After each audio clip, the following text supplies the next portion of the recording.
আপোনালোকে নিশ্চয় দেখা পাইছে যে খন্তেক সময়ৰ আগতে 10 মিনিটৰ কাৰণে এজাক বৰষুণ আহিছিল আৰু সেই বৰষুণৰ ফলস্বৰূপে বৰ্তমান সময়ত আসলতে জোৰাবাট ফ্লাইঅভাৰ তলত মহাসাগৰ সদৃশ এটা পৰিস্থিতিৰ সৃষ্টি হৈছে যাৰ পৰিণতিত আসলতে বৰ্তমান সময়ত আপোনালোকে নিশ্চয় দেখিছে যে ওৱান ৱে যিখন ফ্লাইঅভাৰ সেই ফ্লাইঅভাৰৰ ওপৰেদি যান-বাহনটা চলাচল কৰিছে লাহে লাহে আৰু দীৰ্ঘ সময় ইয়াতে আসলতে আপোনাৰ যান-বাহনবিলাক আবদ্ধ হৈ থাকিবলগীয়া হৈছিল আৰু আপোনালোকে নিশ্চয় দেখা পাইছে যে বৰ্তমান সময়লৈকে কিন্তু ইয়াত আপোনাৰ এই যিটো এজাক বৰষুণৰ কাৰণে যিটো আপোনাৰ বানপানী হ'ল কৃত্ৰিম বানপানী হ'ল সেই বানপানী কমা নাই যাৰ পৰিণতিত এতিয়াও আসলতে এই ৰাস্তাইদি কোনো ধৰণৰ যান-বাহন চলাচল কৰিব পৰা নাই আৰু এই কৃত্ৰিম বানপানীৰ মূল কাৰণটো হৈছে আপোনালোকক মই দেখুৱাম এতিয়া জোৰাবাট অঞ্চলত যিটো কৃত্ৰিম বানপানী সেইটো আজিৰ সমস্যা নহয় দীৰ্ঘদিন ধৰি এই সমস্যা আছে আৰু ইয়াত সাৰ পানী যোগাইছে অসম চৰকাৰ আৰু মেঘালয় চৰকাৰে আপোনালোকক দেখুৱাম এইটো আপোনাৰ বানপানী কৃত্ৰিম বানপানী দেখিছে আপোনালোকে তাৰ বিপৰীত ফালে আপোনালোকে চাওক এইটো মেঘালয় চৰকাৰে কাটি থকা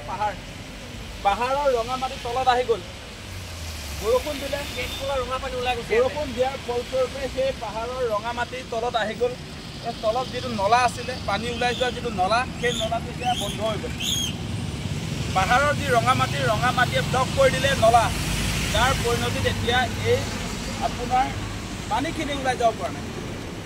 কেৱল মেঘালয় পাহাৰ কথা নাই আৰু এটা দেখুৱাম আপোনালোক এফালে আৰু এটা দেখুৱাম সেইফালে মহেন্দ্ৰ মিত্তালে সেই পাহাৰ কাটিছে সেই পাহাৰটো যে কাটিছে সেই পাহাৰৰ মাটিও সেই জোৰাবাট ফ্লাইঅভাৰ তললৈ আসলতে পানী বৰষুণ দিয়াৰ ফলস্বৰূপে ইয়ালৈ আহি গ'ল পাহাৰ দুটা আছে তাত প্ৰকাণ্ড দুটা পাহাৰ আছে খালি দুটা পাহাৰ ইয়াৰ পৰা আমি দেখুৱাব পৰা নাই গতিকে এই কৃত্ৰিম বানপানী যে হৈছে জোৰাবাটত যি কৃত্ৰিম বানপানী হৈছে ইয়াৰ কাৰণ মেঘালয় চৰকাৰ আৰু অসম চৰকাৰ দুয়োখন চৰকাৰে মিলি আসলতে এই যি উত্তৰ পূৰ্বাঞ্চলৰ আসলতে দুৱাৰদলি এই জোৰাবাটত আপোনালোকে জানে সেই কথা জোৰাবাটেদি আসলতে মেঘালয়লৈ যায় জোৰাবাটেদি নাগালেণ্ড যায় মণিপুৰ যায় ত্ৰিপুৰা যায় আৰু জোৰাবাটৰ যিটো অৱস্থা আপোনালোকে নিশ্চয় দেখিছে যে এজাক যি মুখলধাৰ বৰষুণ তাৰ পাছত এই মহাসাগৰ সদৃশ পৰিস্থিতি সেইফালে আপোনালোকে দেখিছে এখন ডাম্পাৰ আপোনাৰ এই পানীয়েদি যাবলৈ তেওঁ চেষ্টা কৰিছিলে কিন্তু সেই বিকল হৈ গ'ল গতিকে এনেকুৱা এটা পৰিস্থিতি হৈছে গতিকে যিটো পৰিস্থিতি বৰ্তমান সময়ত আপোনালোকে নিশ্চয় দেখিছে জোৰাবাট অঞ্চলত এই যি কৃত্ৰিম বানপানী সেই কৃত্ৰিম বানপানীৰ ফলস্বৰূপে আজি আপোনাৰ পানীত হাঁহ নচৰা এটা অৱস্থা ইয়াত প্ৰায় 2-3 ঘণ্টা যান-বাহনবিলাক আবদ্ধ হৈ থাকিবলগীয়া হৈছে আজি দুদিনমানৰ আগত মুখ্যমন্ত্ৰীৰ ইয়াত কনভয় ফচি গৈছে তাৰ পাছতো কিন্তু তেওঁৰ কাণসাৰ নাই সেই যিটো নলাৰ চাফ চিকুণৰ কোনো ব্যৱস্থা নাই নলা চাফ চিকুণটো বাদেই দিলোঁ তেওঁলোকে পাহাৰ কাটিবলৈ অনুমতি দিয়ে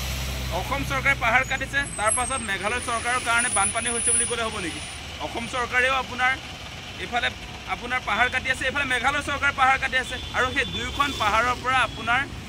বৰষুণ দিয়াৰ ফলস্বৰূপে মাটিখিনি তললৈ আহি গ'ল তাৰ পৰিণতিত আজি ৰঙা মাটিৰ পানী আপোনালোকে নিশ্চয় দেখিছে গতিকে এনেকৈ যদি কৃত্ৰিম বানপানী সমাধান কৰাৰ কথা চিন্তা নকৰি পাহাৰ কাটিবলৈ যদি অনুমতি দিয়ে তেনেহ'লে এনেকৈ আচলতে নাগৰিকসকলে জমৰ যন্ত্ৰণা সদায় ভোগ কৰি থাকিবলগীয়া হ'ব সেই কথাটো আপোনালোকে নিশ্চয় দেখা পাইছে আৰু কেৱল মেঘালয় চৰকাৰক দুখ দিব নোৱাৰে এইকাৰণেই যে আপোনালোকক মই ইতিমধ্যে দেখুৱাইছোঁ যে জোৰাবাট অঞ্চলত এফালে আপোনাৰ মেঘালয় চৰকাৰে পাহাৰ কাটি আছে আনফালে আমি দেখিছোঁ যে মহেন্দ্ৰ মিত্তালৰ কোম্পানী আছে তাতো কিন্তু দুটা পাহাৰ কাটি থকা আমি দেখিছোঁ আৰু সেই পাহাৰবিলাকৰ পৰা যি ৰঙা মাটি আহি আজি ইয়াত জোৰাবাটত থকা নলা ব্লক কৰি দিছে আৰু নলা ব্লক হৈ যোৱাৰ ফলস্বৰূপে পাহাৰৰ ৰঙা মাটিৰে নলা পুতি দিয়াৰ ফলস্বৰূপে আজি এই পানী ওলাই যাব নোৱাৰে এতিয়া এইটো 2 ঘণ্টা হৈ গ'ল 2 ঘণ্টাৰ পাছতো এই পানী ওলাই নাযায় এতিয়া পানী ওলাই যোৱাৰ কোনো পৰিৱেশ নাই নলাত আপোনাৰ গোটেই মাটিয়ে পুতি পেলালে নলা গতিকে এনেকুৱা এটা অৱস্থাত বৰ্তমান সময়ত জোৰাবাটৰ ফ্লাইঅভাৰ তলত জোৰাবাট অঞ্চলত কৃত্ৰিম বানপানীয়ে জমৰ যন্ত্ৰণা খুৱাইছে আৰু আপোনালোকক বাৰম্বাৰ এটা কথা কৈছোঁ যে এই জোৰাবাট অঞ্চলটো নৰ্থ ইষ্টৰ দুৱাৰদলি এইফালেদি আচলতে উত্তৰ পূৰ্বাঞ্চললৈ অহা যিবিলাক যান-বাহন সেইবিলাক চলাচল কৰে উজনি অসমলৈ যোৱা যান-বাহনসমূহ এইফালেদি চলাচল কৰে গতিকে অতি গুৰুত্বপূৰ্ণ এটা ৰাষ্ট্ৰীয় ঘাইপথত এনেকুৱা এটা অৱস্থা আপোনালোকে চাওক 2-এখন যান-বাহন আহিছে সেয়ে আপোনালোকে নিশ্চয় দেখা পাইছে আৰু বাকী যান-বাহনসমূহ আচলতে ওৱান ৱে যিটো ফ্লাইঅভাৰ এই ফ্লাইঅভাৰৰ ওপৰেদি লাহে তেওঁলোকে এইফালে পঠিয়াবলৈ যত্ন কৰিছে ট্ৰেফিক আছে গতিকে এনেকুৱা এটা পৰিস্থিতি বৰ্তমান সময়ত জোৰাবাটত হৈছে আৰু এয়া হৈছে বিজেপি চৰকাৰৰ উন্নয়নৰ নমুনা সবকা সাথ সবকা বিকাশ বুলি কয় এয়া বিকাশ কেনেকুৱা পৰ্যায়ত হৈছে আপোনালোকে চাওক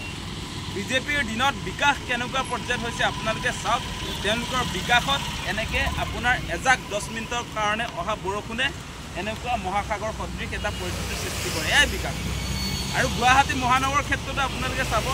সেই একেই অৱস্থা যোৰাবাটত আজি যিটো অৱস্থা গুৱাহাটী মহানগৰৰ ভিতৰত যদি 10 মিনিটৰ কাৰণে বৰষুণ এজাক আহে তাৰ পাছত মহাসাগৰ সদৃশ পৰিস্থিতিৰ সৃষ্টি হয় গতিকে এনেকুৱা ধৰণে যদি আপোনাৰ কৃত্ৰিম বানপানী বাৰম্বাৰ হয় এই কৃত্ৰিম বানপানীত পৰি আপোনাৰ মানুহৰ মৃত্যু হৈছে আপোনালোকে জানে যে গুৱাহাটী মহানগৰীৰ মাজমজিয়াত আপোনাৰ এনেকুৱা বৰষুণৰ বতৰত নলাত পৰি মানুহৰ মৃত্যু হৈছে তাৰ পাছতে কিন্তু চৰকাৰৰ কোনো কাণসাৰ নাই কোনো প্লেন নাই নলা নৰ্দমা কেনেকৈ বনাব কেনেকৈ পানীখিনি উলিয়াই লৈ যাব কোনো প্লেন নাই সেইকাৰণে এই অৱস্থা আপোনালোকে নিশ্চয় দেখা পাইছে গতিকে এটা কথা কৈছোঁ যে হিমন্ত বিশ্ব শৰ্মাৰ উন্নয়নৰ ফুবলাস্বৰূপ আপোনালোকে নিশ্চয় দেখা পাইছে কেৱল ডাইলগ মাৰি থাকিলে উন্নয়ন নহয় আপুনি নিজে যোৰাবাট ফ্লাইঅভাৰৰ তলত ফচি আছিলে সেইদিনা আপোনাৰ কনভয় ইয়াতে আবদ্ধ হৈ থাকিবলগীয়া হ'ল তাৰ পাছতো এই কৃত্ৰিম বানপানীৰ মূল কাৰণ পাহাৰ কটা অভিযান যে আপোনালোকে কৰি আছে মেঘালয় চৰকাৰকো আপোনালোকে পাহাৰ কটাৰ ক্ষেত্ৰত বন্ধ কৰিব পৰা নাই নিজে যেতিয়া পাহাৰটো কাটি থাকিব আজি মহেন্দ্ৰ মিত্তলক যেতিয়া হিমন্ত বিশ্ব শৰ্মা চৰকাৰে আপুনি যেতিয়া পাহাৰ কাটিবলৈ অনুমতি দিব তেতিয়া কেনেকৈ মেঘালয় চৰকাৰক আপুনি কনভিন্স কৰিব যে পাহাৰ কাটিব নালাগে বুলি যাৰ পৰিণতিত আপোনালোকৰ এই মানে আপোনাৰ কাম নাইকিয়া সিদ্ধান্তবিলাকৰ কাৰণে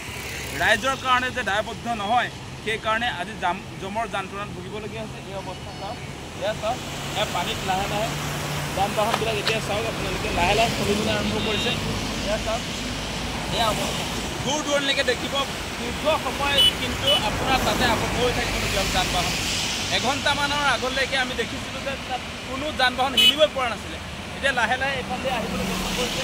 এয়া আপোনালোকে নিশ্চয় দেখিছে এয়া নগাঁৱলৈ যোৱা বাহন দেখিছে সেইফালে আপোনালোকে নিশ্চয় দেখা পাইছে লাহে লাহে গাড়ীসমূহ এতিয়া আহিবলৈ আৰম্ভ কৰিছে অলপ পানী শুকাইছে যিকোনো খবৰৰ বাবে যোগাযোগ কৰক 7099017330 লগতে 7099017110 নম্বৰত